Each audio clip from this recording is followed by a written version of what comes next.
5 August কোনো দলের অর্জন নয়, দেশের সকলের, বলেছেন প্রধানমন্ত্রী। জুলাই হত্যা ও নির্যাতনে জড়িতদের বিচারের আশ্বাস। জুলাই চেতনার ব্যবসা না করার আহ্বান স্বরাষ্ট্রমন্ত্রী। সনদ নিয়ে কোনো আপোষ নয়, বলেছেন বিরোধী দলীয় নেতা। যে কোনো মূল্যে হবে তিস্তা মহাপরিকল্পনা বাস্তবায়ন, বলেছেন মির্জা ফখরুল। আলোকিত লালমনিরহাট, সামাজিক আন্দোলন আবার শুরু। আলী খামেনির শেষ শ্রদ্ধায় তেহরানের গ্র্যান্ড মোসাল্লায় বিশ্বের শীর্ষ নেতারা।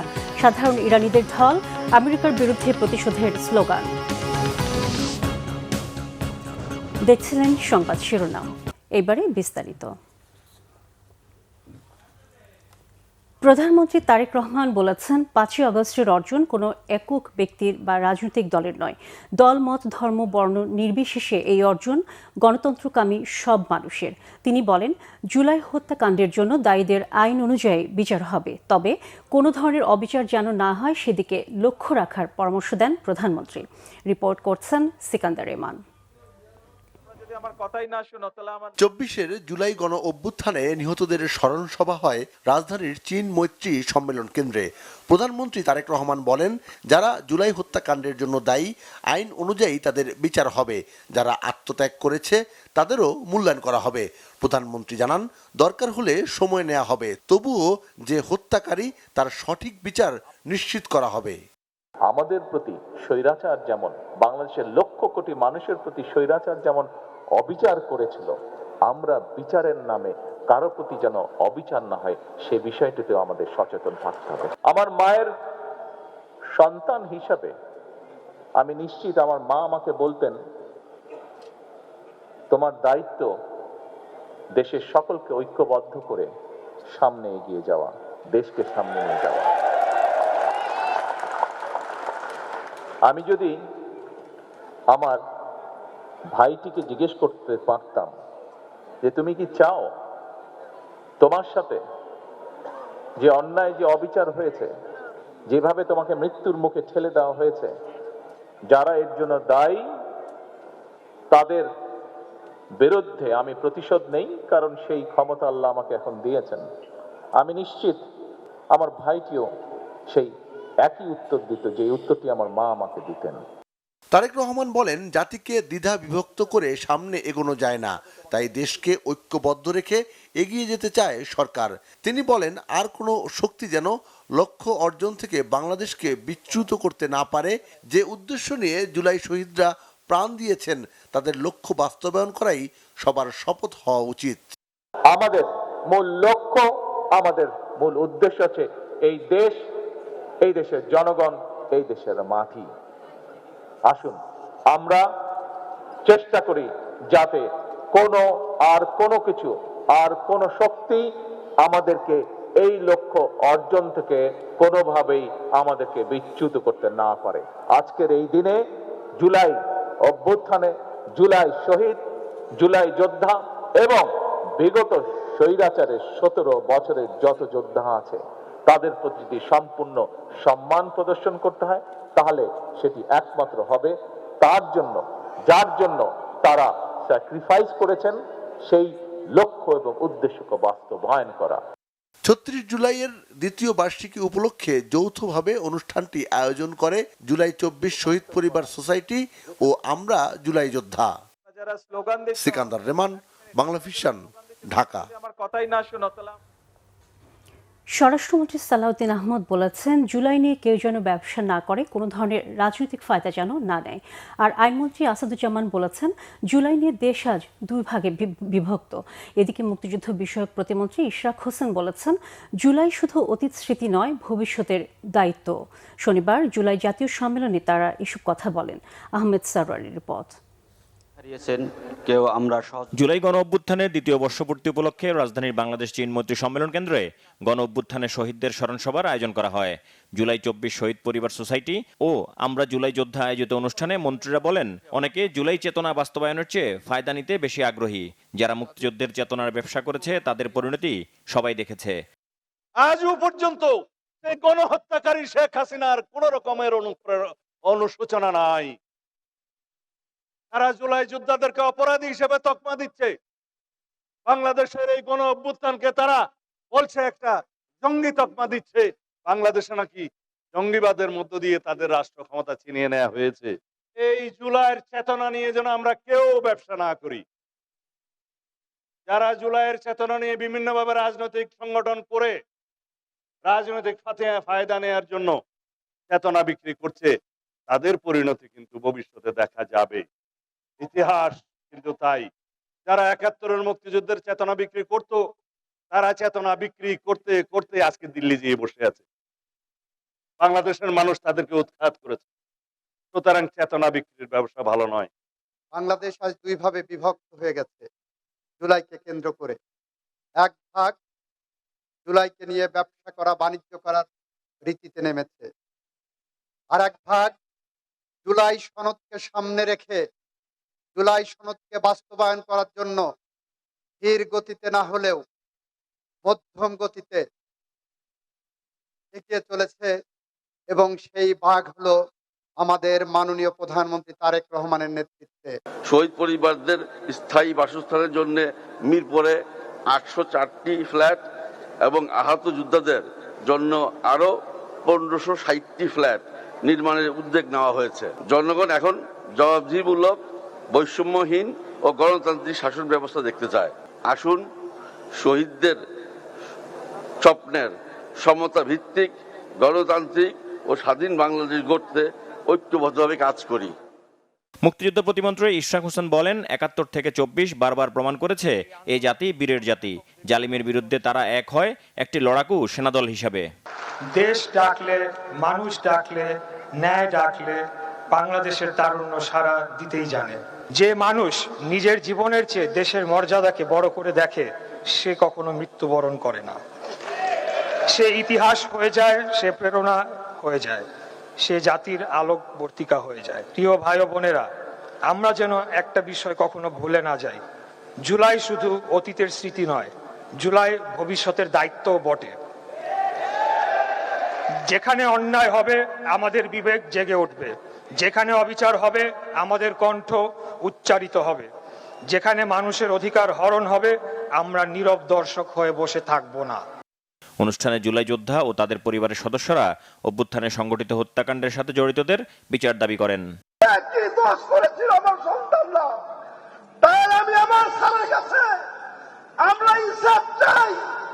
আমার প্রত্যেকটা শহীদের সন্তানদের বিচার চাই। একটা দল আছে যারা ঘোলা পানিতে মাছ শিকার করে, তাদের কোনো ঠিক ঠিকানা নাই, তারা মুনাফিকি করে, তারা তাদের নিজেদের স্বার্থের জন্য তারা আজকে আমাদেরকে ব্যবহার করছে। ওনাদের কাছে আমাদের শুধু একটাই চাওয়া, আমাদের সন্তানের বিচারটা যেন উনি করে, এতটুকু ওনার কাছে আমি হাত জোড় করে রিকোয়েস্ট করতেছি। ইন্টিরিম আমলে আমরা শহীদ পরিবার, আহত জুলাই যোদ্ধাগণ আমাদের বিচারের জন্য, আহত জুলাই যোদ্ধাগণ তাদের ন্যায্য অধিকারের জন্য, তাদের চিকিৎসার জন্য দাঁড়ে দাঁড়ে ঘুরিয়েছিল, রাস্তায় তারা নেমেছিল। হাজারো বার গিয়েছি, বারবার দাঁড়িয়েছি তাদের দরজায়, তাদের কোনো সহযোগিতা, সহমর্মিতা, সহানুভূতি কিছুই পাইনি। জুলাইয়ের স্মৃতি ধরে রাখার উপর জোর দেন তারা। আহমেদ সরওয়ার, বাংলা ভিশন, ঢাকা। আপনাকে এক নজর যুক্তরাষ্ট্রের স্বাধীনতার ২৫০ বছর পূর্তি উপলক্ষে দেশটির প্রেসিডেন্ট ডোনাল্ড ট্রাম্পকে শুভেচ্ছা জানিয়ে চিঠি দিয়েছেন প্রধানমন্ত্রী তারেক রহমান। দেশটির জনগণকে বাংলাদেশ সরকার ও জনগণের পক্ষ থেকে আন্তরিক অভিনন্দন জানিয়ে শনিবার পাঠানো চিঠিতে বাংলাদেশের গণতান্ত্রিক ও উন্নয়ন যাত্রায় যুক্তরাষ্ট্রকে বিশ্বস্ত বন্ধু ও গুরুত্বপূর্ণ অংশীদার বলে উল্লেখ করা হয়। চিঠিতে তিনি বলেন, স্বাধীনতার পর থেকে যুক্তরাষ্ট্র বাংলাদেশের গণতান্ত্রিক ও উন্নয়নমূলক যাত্রায় অকৃত্রিম বন্ধু ও গুরুত্বপূর্ণ অংশীদার। বিগত ৫ দশকে বাংলাদেশের সঙ্গে যুক্তরাষ্ট্রের সম্পর্ক, বাণিজ্য ও বিনিয়োগ, শিক্ষা, প্রতিরক্ষা এবং জনগণের সম্পর্ক আরও শক্তিশালী ও বহুমুখী অংশীদারিত্বের বিকাশ ঘটেছে। বর্তমানে এই সম্পর্কের নতুন অধ্যায় চলছে। চলতি বছরের শুরু থেকে বাণিজ্য, জ্বালানি সহযোগিতা এবং বিনিয়োগের ক্ষেত্রে উল্লেখযোগ্য অগ্রগতি হয়েছে। রোহিঙ্গা সংকট মোকাবিলায় যুক্তরাষ্ট্রের অব্যাহত সমর্থন ও উদারতার জন্য গভীর কৃতজ্ঞতা জানান প্রধানমন্ত্রী তারেক রহমান। চিঠিতে আগামী দশকগুলোতে যুক্তরাষ্ট্র মহত্বের পথে আরও এগিয়ে যাবে বলে প্রত্যাশা করেন তারেক রহমান। জুলাই সনদ বাস্তবায়নের প্রশ্নে কোনো ছাড় দেওয়া হবে না বলে হুঁশিয়ারি দিয়েছেন জামায়াতে ইসলামীর আমির ও বিরোধী দলীয় নেতা ডাক্তার শফিকুর রহমান। বলেন, সনদ বাস্তবায়ন ছাড়া জাতি কোনোভাবেই মুক্তি পাবে না। শনিবার রাজধানীর মগবাজারের আল ফালাহ মিলনায়তনে দলটির জেলা মহানগরী কর্মপরিষদ সদস্যদের নিয়ে 3 দিন ব্যাপী শিক্ষা শিবিরে তিনি একথা বলেন। সরকার সনদ বাস্তবায়নের গড়িমসি করে গণরায়ের বিরুদ্ধে অশ্রদ্ধা দেখাচ্ছে বলে অভিযোগ করেন ডাক্তার শফিকুর রহমান। এ সময় স্থানীয় নির্বাচনে যারা হালাল উপার্জন এবং সামাজিক গ্রহণযোগ্যতা ও নেতৃত্ব দেওয়ার সক্ষমতা রাখেন তাদেরই বাছাই করতে দেশবাসীর প্রতি আহ্বান জানান তিনি। নেতাকর্মীদের সততার নজির স্থাপনের নির্দেশ দিয়ে বলেন, কোনো ধরনের বাড়তি প্রাপ্যতা বা আত্মীয় স্বজনকে বিশেষ সুবিধা দেওয়া যাবে না। শিক্ষা শিবিরে বিভিন্ন বিষয়ে আলোচনা পেশ করেন দলের সেক্রেটারি জেনারেল মিয়া গোলাম পরওয়ার, সহকারী সেক্রেটারি জেনারেল মাওলানা ATM মাসুম ও ডক্টর AHM হামিদুর রহমান আজাদ সহ অন্যান্য নেতারা।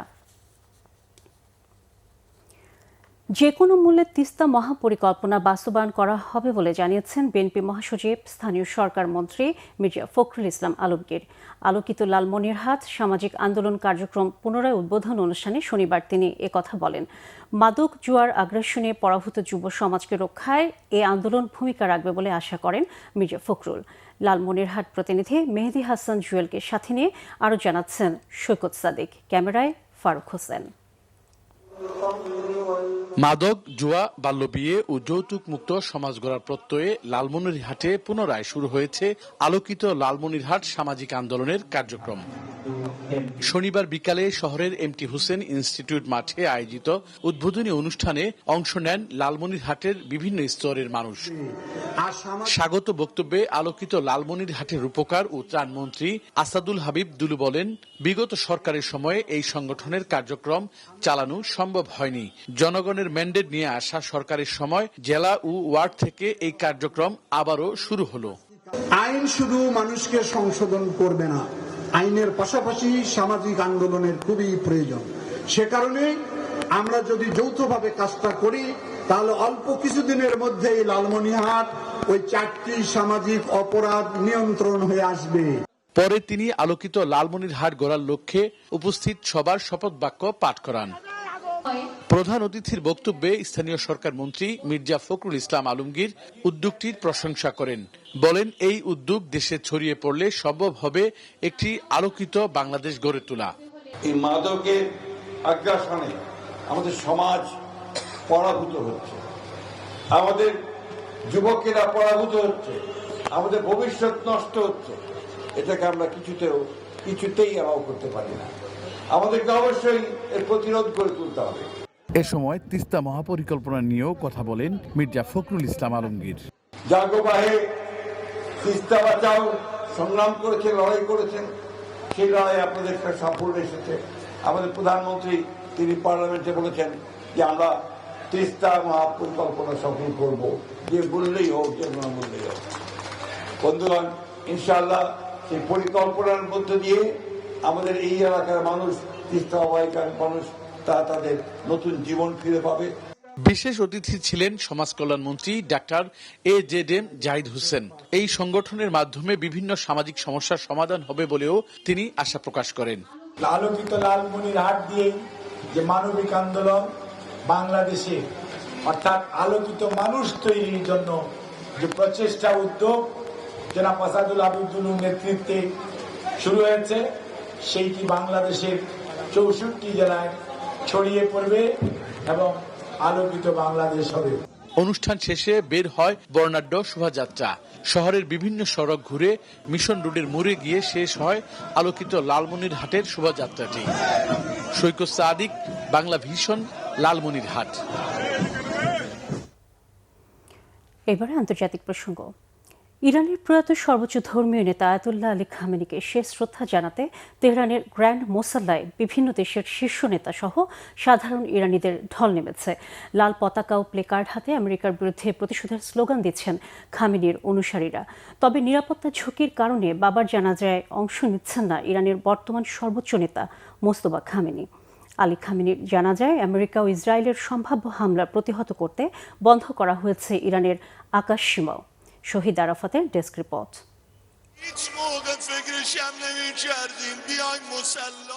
আমেরিকার ধ্বংস হোক আর প্রতিশোধ প্রতিশোধ স্লোগানে উত্তাল তেহরানের গ্র্যান্ড মসল্লা প্রাঙ্গণ। ইরানের প্রয়াত সর্বোচ্চ নেতা আয়াতুল্লাহ আলী খামেনির শেষ বিদায়ে যুক্তরাষ্ট্রের বিরুদ্ধে এভাবেই প্রতিবাদ জানাচ্ছে লাখো ইরানি।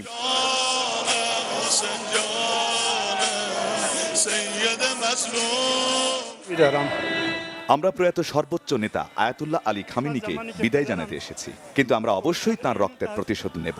এখানে উপস্থিত প্রত্যেকেই তাদের সর্বোচ্চ নেতা হত্যার বিচার চায়। 2 দিনের জন্য তেহরানের গ্র্যান্ড মসল্লায় সর্বসাধারণের জন্য খামেনি ও তার পরিবারের সদস্যদের কফিন রাখা হয়েছে। 7 দিনব্যাপী রাষ্ট্রীয় জানাজা ও শোকানুষ্ঠানে এরই মধ্যে উপস্থিত হয়েছেন বাংলাদেশ সহ বিশ্বের বিভিন্ন দেশের নেতারা। এই আনুষ্ঠানিকতায় নেই ইরানের বর্তমান সর্বোচ্চ নেতা মোস্তফা খামেনি সহ আলী খামেনির অন্য ছেলেদের কেউই। নিরাপত্তার ঝুঁকির কারণে বাবা ও পরিবারের অন্য সদস্যদের জানাজায় অংশ নিতে পারছেন না তারা। শুধু খামেনি পরিবারের সদস্যরা নয়, ইরান সরকারের উচ্চ পদস্থ কর্মকর্তারা নিরাপত্তার ঝুঁকিতে রয়েছে বলে সতর্ক করেছে ইরানের বিপ্লবী বাহিনী IRGC। যদিও মার্কিন প্রেসিডেন্ট ডোনাল্ড ট্রাম্প বলেছেন আয়াতুল্লাহ আলী খামেনির জানাজা ভালোভাবে সম্পন্ন করতে ইরানকে 7 দিনের ছুটি দিয়েছে আমেরিকা। এটাকে আমেরিকার মহানুভবতা হিসেবে আখ্যা দিয়েছেন তিনি। তবে মার্কিন প্রেসিডেন্টের এসব মিষ্টি কথায় আস্থা নেই ইরানের। হামলার শঙ্কা একেবারেই উড়িয়ে দিচ্ছে না তেহরান।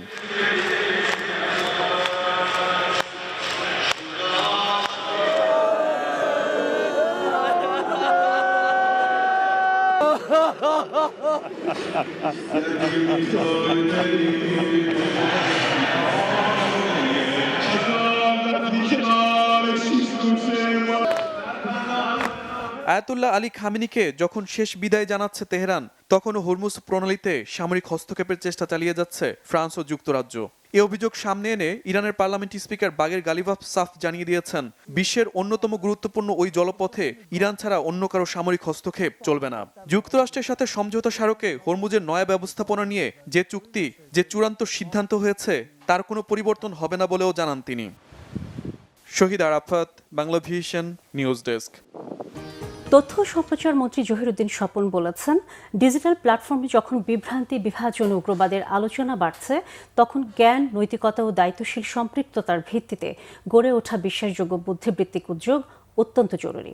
গবেষণার সংলাপ ও জ্ঞান চর্চাকে বৈশ্বিক পরিসরে আরও শক্তিশালী করতে আনুষ্ঠানিকভাবে আল উম্মাহ জার্নাল ও ওয়েবসাইটের উদ্বোধনী অনুষ্ঠানে শনিবার তিনি একথা বলেন। প্রধান অতিথির বক্তব্যে জহিরুদ্দিন স্বপন বলেন, আল উম্মাহ জার্নাল ও ওয়েবসাইট জ্ঞানভিত্তিক আলোচনা ও গবেষণামূলক অবদানের একটি গুরুত্বপূর্ণ প্ল্যাটফর্ম হয়ে উঠতে পারে। অনুষ্ঠানে দেশ বিদেশের গবেষক, শিক্ষাবিদ ও বিশিষ্টজনেরা অংশ নেন। বক্তারা মুসলিম উম্মার জ্ঞান চর্চা, গবেষণা ও বৈশ্বিক সহযোগিতা জোরদারে এই উদ্যোগ গুরুত্বপূর্ণ ভূমিকা রাখবে বলে আশা প্রকাশ করেন। ব্যাংকার্স ওয়েলফেয়ার অ্যাসোসিয়েশন বাংলাদেশের 10ম AGM ও বার্ষিক সম্মেলন অনুষ্ঠিত হয়েছে। কক্সবাজারের সামন বিচ রিসোর্টে এর আয়োজন করা হয়। অনুষ্ঠানে দেশের বিভিন্ন অঞ্চলের ব্যাংক ও আর্থিক প্রতিষ্ঠানে কর্মরত এবং অবসরপ্রাপ্ত সদস্যরা অংশ নেন। এতে সংগঠনটির প্রতিষ্ঠাতা প্রেসিডেন্ট, মিউচুয়াল ট্রাস্ট ব্যাংকের সাবেক ব্যবস্থাপনা পরিচালক ও CEO কাজী মোহাম্মদ শফিকুর রহমান বক্তব্য রাখেন। গৌরবময় দীর্ঘ 10 বছরের পথ চলায় সংগঠনটির সদস্য ও দেশের ব্যাংকার সহকর্মীদের বিভিন্ন কল্যাণমুখী কার্যক্রম এবং স্বচ্ছতার মাধ্যমে তাদের আস্থা অর্জন করতে সক্ষম হয়েছে। ফলে তাদেরকে আর্থিকভাবে লাভবান করার জন্য এবছর প্রকল্প হাতে নেওয়া হয়েছে। আয়োজনে বিভিন্ন পর্যায়ে সংগঠনটির উন্নয়ন নিয়ে বক্তব্য রাখেন কনসালটেটিভ কমিটির আহ্বায়ক ফারুক চৌধুরী, জেনারেল সেক্রেটারি সালেক সাব্বির আহমেদ, ব্যবস্থাপনা কমিটির আহ্বায়ক মোশাররফ হোসেন ও ইনভেস্টমেন্ট প্রজেক্টের প্রধান শামসুর রহমান মজুমদার। অনুষ্ঠানটির কার্যক্রমে প্রধান স্পন্সর হিসেবে সহযোগিতা করে city mid group, Purbachal valley. সংবাদ শেষ করব শিরোনামগুলো আরেকবার জানিয়ে। 5 আগস্ট কোনো দলের অর্জন নয়, দেশের সকলের, বলেছেন প্রধানমন্ত্রী। জুলাই হত্যা ও নির্যাতনে জড়িতদের বিচারের আশ্বাস। জুলাই চেতনার ব্যবসা না করার আহ্বান স্বরাষ্ট্রমন্ত্রীর। সনদ নিয়ে কোনো আপোষ নয়, বলেছেন বিরোধী দলীয় নেতা। যে কোনো মূল্যে হবে তিস্তা মহাপরিকল্পনা বাস্তবায়ন, বলেছেন মির্জা ফখরুল। আলোকিত লালমনিরহাট সামাজিক আন্দোলন আবার শুরু। আলী খামেনির শেষ শ্রদ্ধায় তেহরানের গ্র্যান্ড মোসাল্লায় বিশ্বের শীর্ষ নেতারা, সাধারণ ইরানিদের ঢল। আমেরিকার বিরুদ্ধে প্রতিশোধের স্লোগান। দর্শক, এই ছিল এখনকার মতো। পরের সংবাদ রাত 4টায় দেখার আমন্ত্রণ রইল। এছাড়া বাংলা ভিশন সংবাদ ও সংবাদ সংশ্লিষ্ট অনুষ্ঠান দেখতে ভিজিট করুন www.bfnews24.com ও facebook.com/banglavisionnews-এ এবং সাবস্ক্রাইব করুন youtube.com/banglavisionnews-এ। এতক্ষণ সাথে থাকার জন্য ধন্যবাদ সবাইকে।